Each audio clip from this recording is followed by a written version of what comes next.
Quando falamos de fluidos, vem logo a ideia de um líquido.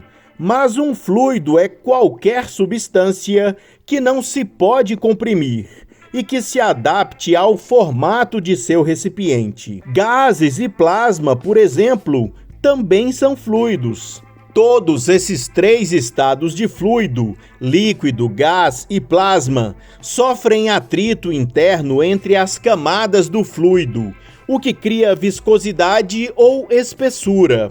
O mel, por exemplo, é altamente viscoso. A água é menos viscosa. No hélio líquido super resfriado, uma fração do fluido torna-se um superfluido de viscosidade zero, mas ainda não é necessariamente um fluido perfeito. Um fluido perfeito, de acordo com a mecânica quântica, é aquele com o menor atrito e viscosidade possíveis, que pode ser descrito com equações baseadas na massa da partícula fermiônica média de que é feito, e uma constante fundamental da física chamada constante de Planck.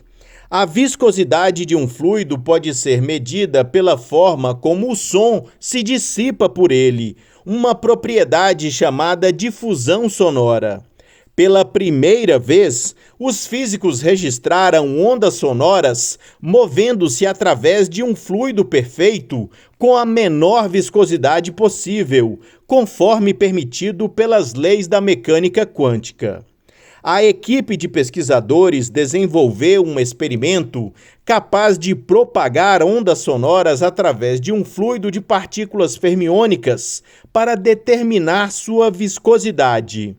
Férmions são uma classe de partículas que incluem os blocos de construção de átomos, como elétrons e quarks, bem como partículas que são feitas de férmions, como nêutrons e prótons, que são feitos de 3 quarks.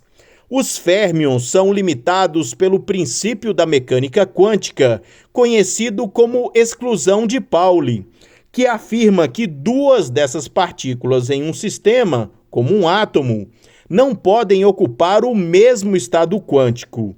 Isso significa que eles não podem ocupar o mesmo espaço um do outro.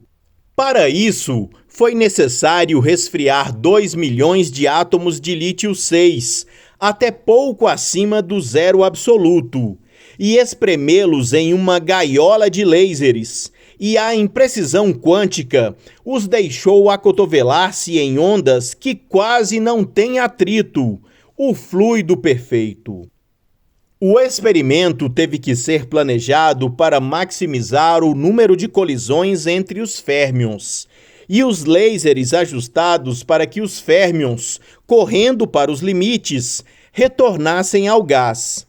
Este gás foi mantido a temperaturas entre 50 e 500 nanokelvin, menos 273,15 graus Celsius. Tivemos que fazer um fluido com densidade uniforme e só então poderíamos tocar em um lado, ouvir o outro e aprender com ele, disse um dos cientistas. Os pesquisadores encontraram ressonâncias muito claras em seu gás, particularmente em baixas frequências. A partir delas, eles calcularam a difusão do som do fluido. Esse era o mesmo valor que poderia ser derivado da massa da partícula fermiônica e da constante de Planck, indicando que o gás lítio-6 estava de fato se comportando como um fluido perfeito. A pesquisa pode ajudar a entender melhor o interior das estrelas de nêutrons. Embora muitas ordens de magnitude mais altas em temperatura e densidade também são considerados fluidos perfeitos, o que pode levar a uma melhor compreensão de seu interior e dos sinais de ondas gravitacionais geradas pela fusão de estrelas de nêutrons.